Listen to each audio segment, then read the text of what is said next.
getting what you desire, and also encountering what you dislike. So these are the pains that we go through endlessly. We go through these pains endlessly. When will they stop? And one moment of such pain is good enough to nullify all the experiences of the happiness that we have had in our life. We start to see them as so hollow, meaningless, gloomy. The moment we encounter such acute pain of losing near dear ones, so forth, is there a way out? When will this stop? Of course, it will never stop on its own unless we put effort. Otherwise, it's like the very sad story, very sad movie they are watching over and over again, over and over again, over and over again.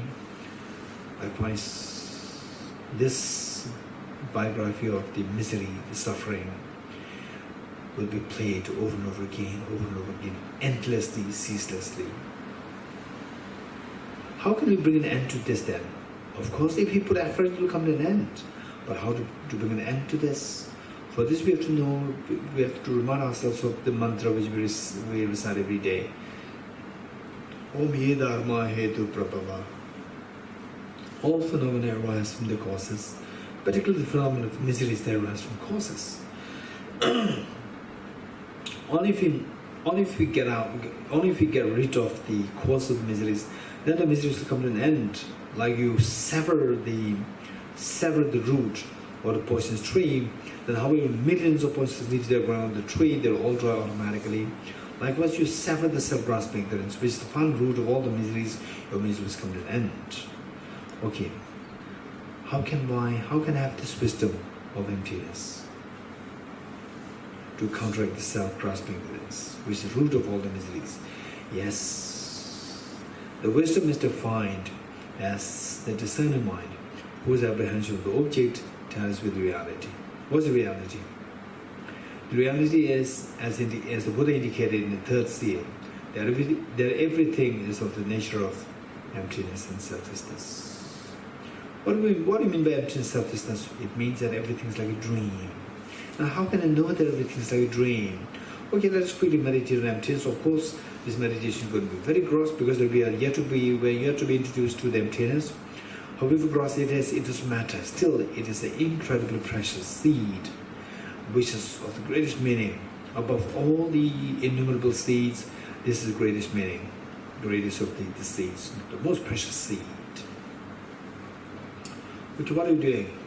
I'm meditating. And what your body is doing? My body is in meditative posture. Okay, just observe this self, observe this body for a while.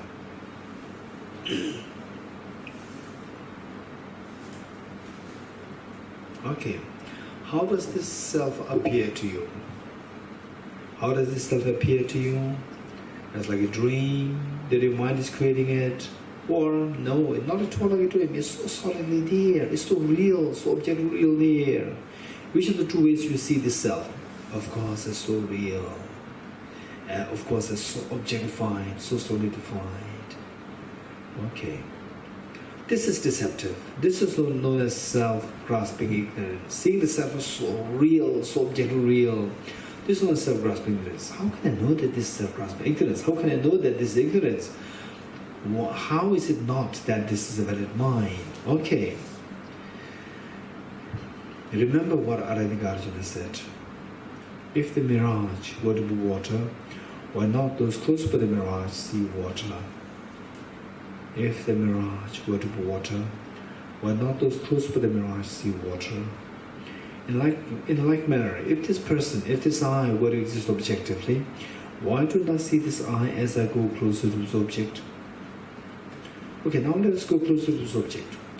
When closer to this object, we just ignore all those things which are not self. We're only interested in the self, which is so objectively, which is seen as so objectively real. Okay, let us just ignore, let us just keep them aside. Whatever is not the self, we're exploring what the self is, where the self is from the object side. Going closer to this object, going closer towards the self, we see a very thin layer of the skin. Of course, it's not a self. Behind that is the fatty tissues. There is not a self. Behind that are the muscles and the cartilages. Of course, these are not self. Ignore them, remove them. Behind that is the skeleton, all forms of bones which constitute the skeleton. Of course, that is not me, not that. Then the heart, the lungs, the kidney, the spleen, the intestine, the gallbladder, the liver. None of these solid parts is this person, this I. Yes. So these solid parts, which thus far explored, whether they are the person or not, they constitute what is known as elemental earth. So elemental earth is not a self. Take all the elements of the earth. Next, what is left now? Element of the water, the blood which is pumped in and out by heart to all different parts of the body. Of course, that is also not a self. Keep it aside. Element of fire, the body heat. Of course, it is not me. The body heat increases, decreases, and I do not increase, I do not decrease. What I am, it remains the same. So therefore, even this element of fire is also not me. Keep that aside. Next, element of air, the air which I breathe in and out through my nostrils, through my lungs, and of course, this air is not me. Element of air is also not me. Keep that aside. Element of space, our body is made of billions of atoms, and atoms are essentially vacuum in nature. So, in other words, our physical body is, in the essentially speaking, essentially it is vacuum in nature, space. But I'm not a space, I'm a solid person. And this vacuum, the space is vacuum in nature. So therefore, even the space is also not me. Remove the element of space. What is left now? Only the consciousness is left now. Even the consciousness is also not me, or the mind is not me. I'm a male, I'm a female. But my mind does not have a gender.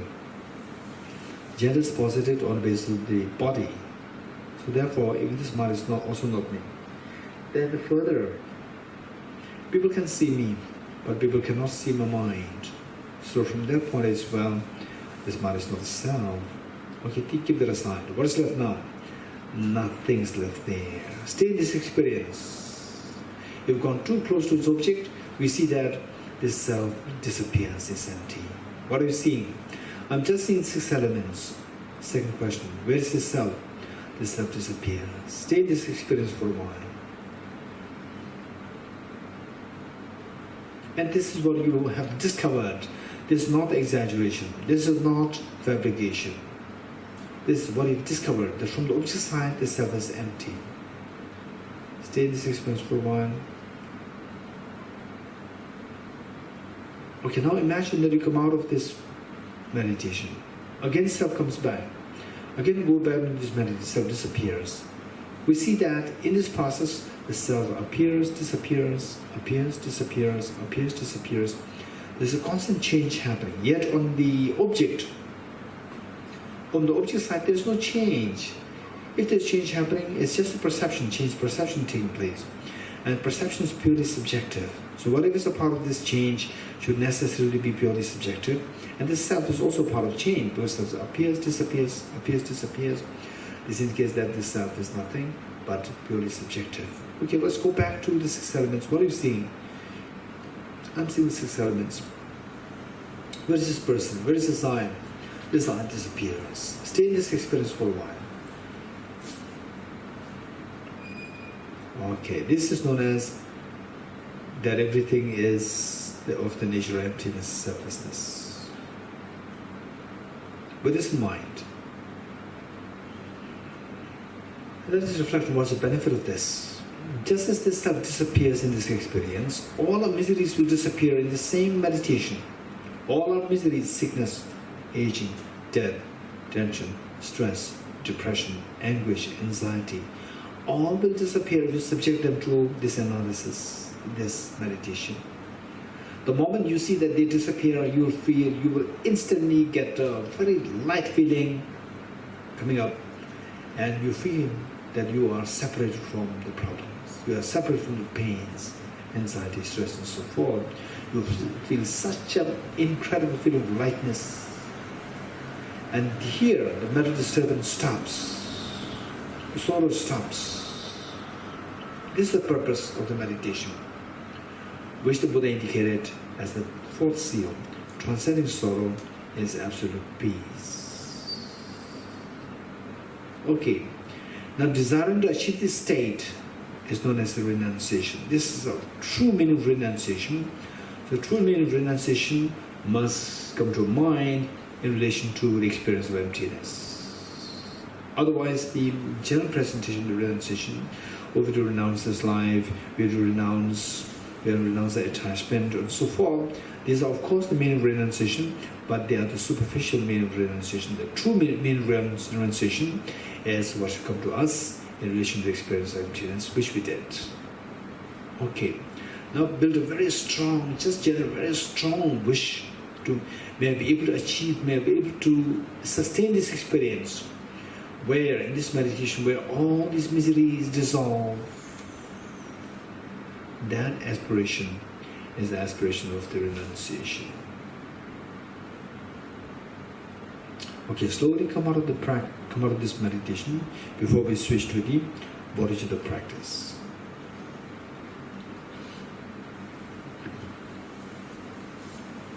Okay, ready? Bodhicitta.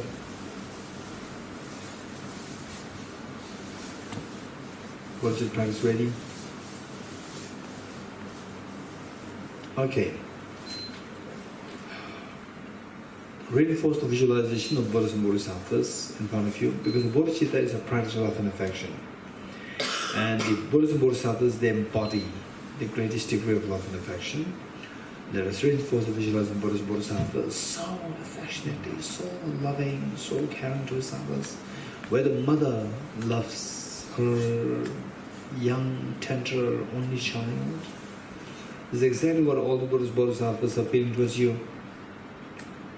It's only a negative karma that stops us from having the vision of these enlightened beings who are so loving, so caring, so affectionate. Reinforce the visualization of your two parents and all the family members, including your children and everyone here in Israel, everyone in the entire universe.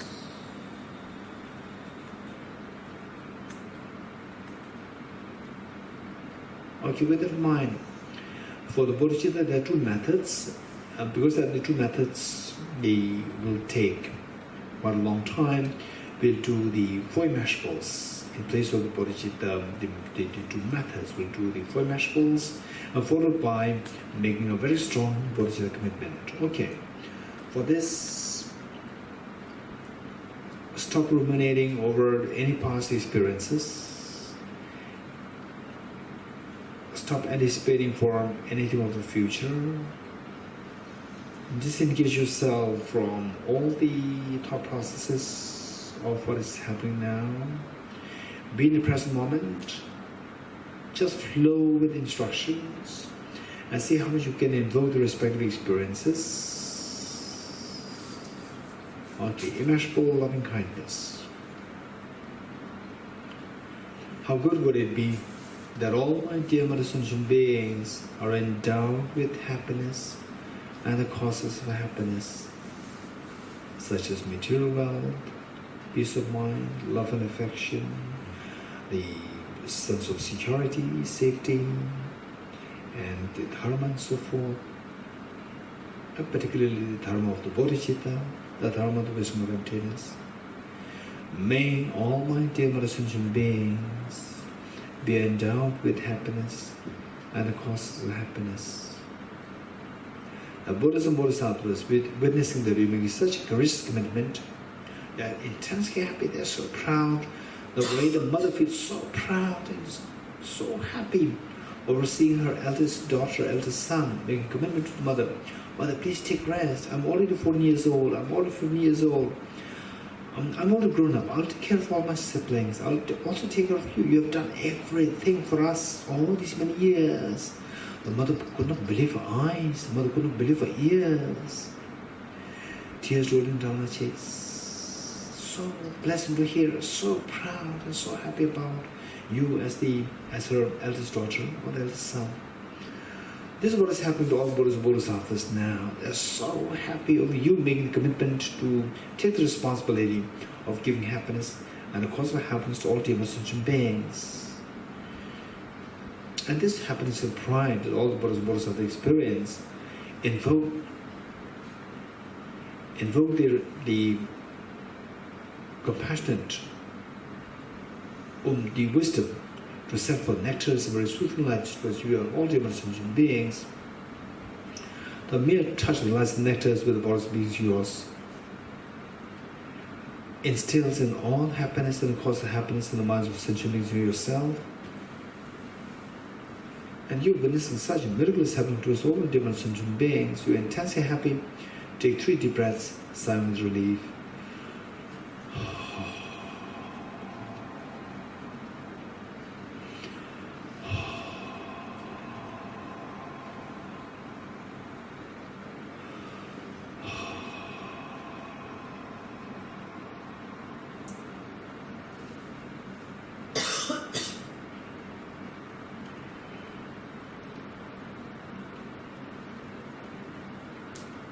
Next, immeasurable compassion.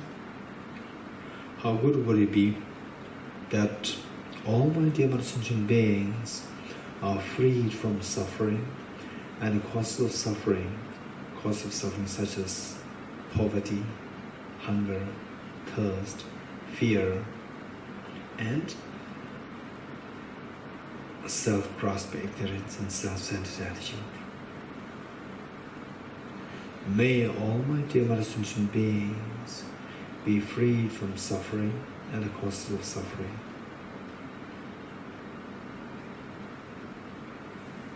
I'll take the responsibility that all my dear sentient beings are freed from suffering and the causes of suffering.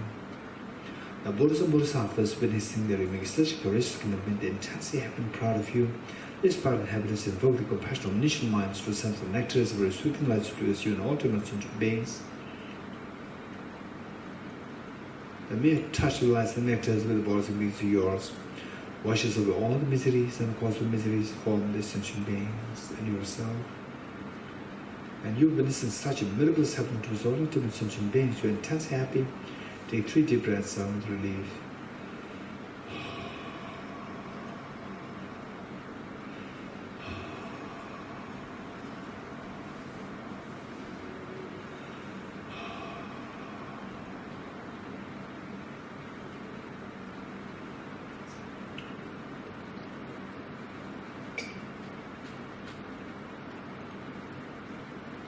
Next, immeasurable joy.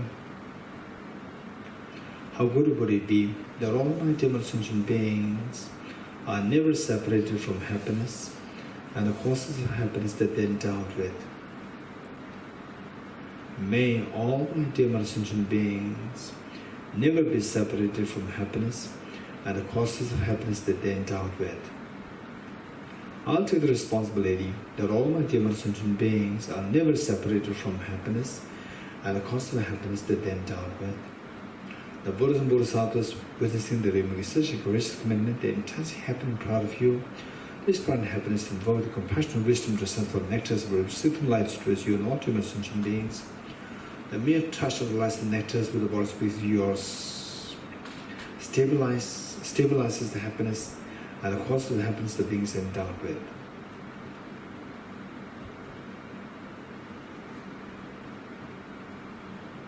And you've been listening to such a miracles happening to us all demon sentient beings. You're intensely happy. Take 3 deep breaths, sigh with relief.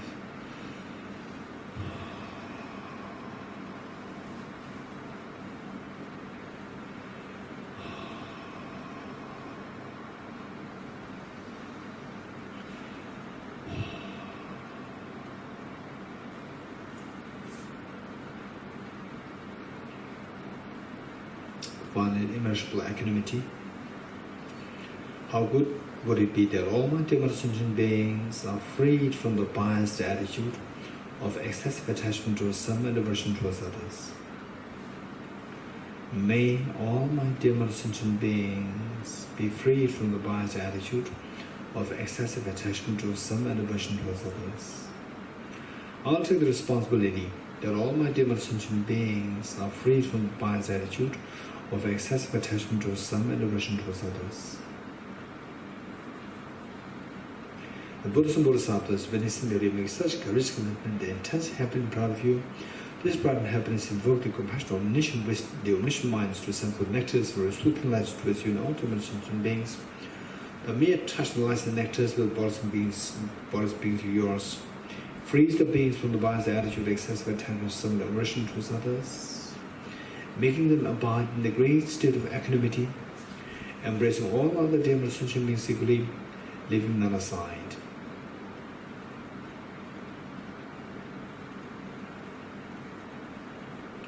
And you witnessing such miracles happening towards all the dear sentient beings, you're intensely happy. Take 3 deep breaths out with relief.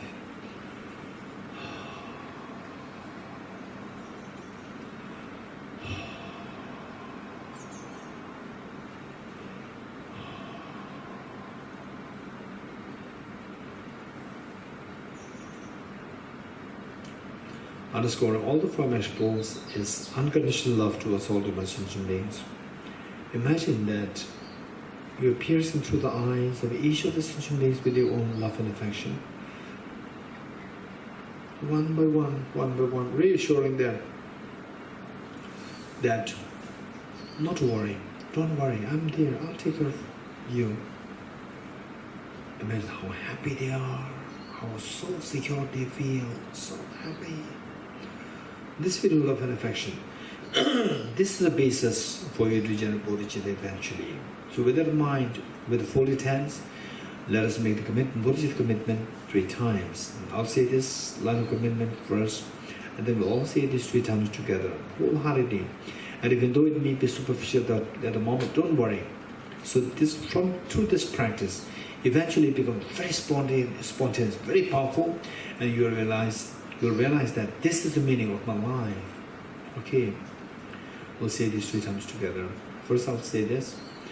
May I become Buddha for the benefit of all my dear mother sentient beings. May I become Buddha for the benefit of all my dear mother sentient beings. Let us all say this together 3 times. May I become Buddha for the benefit of all my dear mother sentient beings. May I become Buddha for the benefit of all my dear mother sentient beings. May I become Buddha for the benefit of all my dear mother sentient beings. Abide in this courageous commitment of Bodhicitta for a while.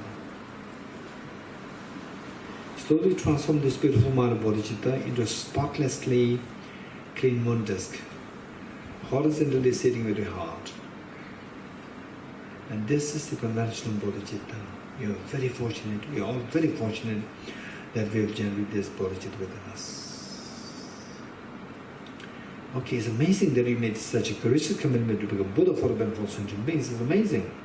But how can you say that you can become Buddha? Squeezing a handful of sand will not give rise to oil. How can you say that you can become Buddha? Of course, I'm not like a handful of sand. Instead, I'm like a handful of sunflower seeds, squeezing which oil will come out of this. If I put effort, the Buddhahood will come out. That potential is known as the Buddha nature. All sentient beings have this Buddha nature. I also have this Buddha nature. But if this Buddha nature since time immemorial till now, why did it not come out? Why did it not become Buddha till now? Since time immemorial. Yes, that's true.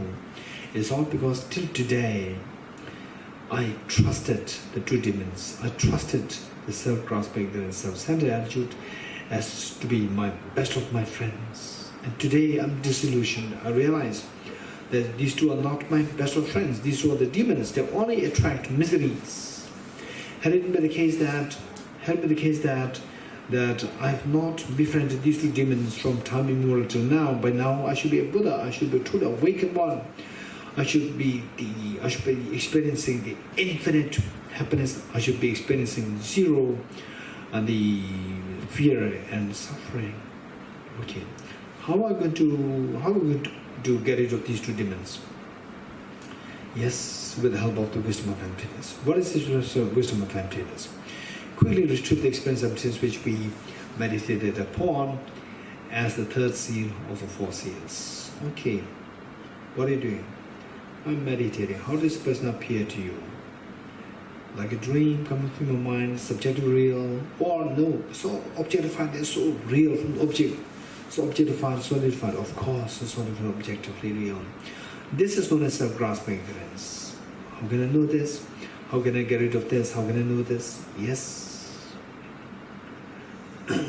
If the self truly exists objectively the way it appears to us, remember what Nagarjuna said. If the mirage were to be water, why not those close by the mirage see water? Likewise, if this person were to exist objectively, why don't I see this person as I go close to the object? Let's go close to the object. Going closer to the object, we see that this person is nothing but made of 6 elements. Remember, earth, water, fire, air, space, and a consciousness. Okay, which of the 6 elements is this person? None of the 6 elements is this person, 100% sure. When you remove these 6 elements, you are looking at, you remove these 6 elements, you are looking for this objectively existing self. Remove the 6 elements, you're only interested in the self, not the 6 elements. Remove the 6 elements, what is there? Nothing is there. Where is the self? Nothing is there, the self disappears. Stay in this experience for a while. This is wisdom emptiness. Although it's very gross at the moment, don't worry. So let us slowly transform this fearless mind of the wisdom of emptiness into a spotlessly clean white Vajra, thumb-sized white Vajra, vertically seated on the Montesquieu heart. Okay, it's amazing. You have the moon, which is the conventional Bodhicitta, to combat the self-standard attitude. You have Vajra, symbolizing the ultimate Bodhicitta, which is the competitive self-grasping. It's amazing.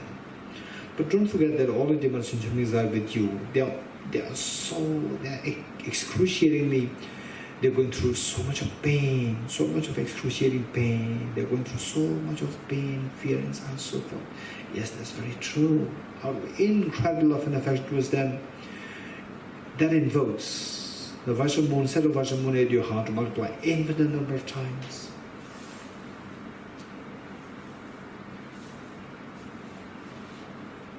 She one set of Vajra moon at the heart of mother, one set at the heart of father, one set with each one of family members, including children, one with each of the beings here in Kippa's Bodhicitta, one with each one of the beings here in Israel, in this world, in this Milky Way galaxy, and in the entire universe. Okay, now all sentient beings, they have the Vajra moon at the heart. Amazing. So good. Amazing. Okay, meanwhile, don't forget that all the Bodhisattvas, they're watching us. They're so happy and proud of you. Wait, why not we invite all Bodhisattvas to be the guest and a witness to our undertaking the aspiration Bodhisattva vow, which is so precious. Yes, of course. So that's a gesture of inviting all Bodhisattvas to be guests and a witness to our undertaking the aspiration Bodhisattva vow. Let us all, along with all the sentient beings, let us slowly stand up to make 3 prostrations to all Bodhisattvas. Okay, slowly stand up, along with all the sentient beings.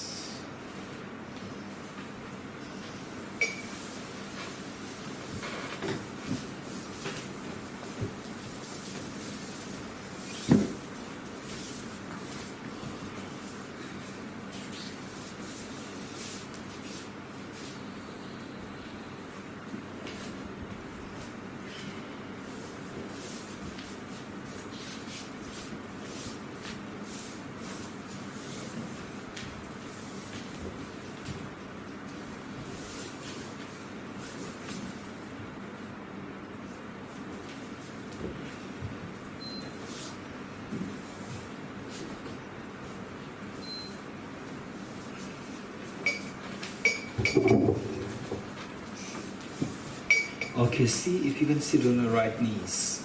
See if you can sit on the right knees. If you have knee problem, then it's fine. You can sit in whatever position which is convenient to you. Okay.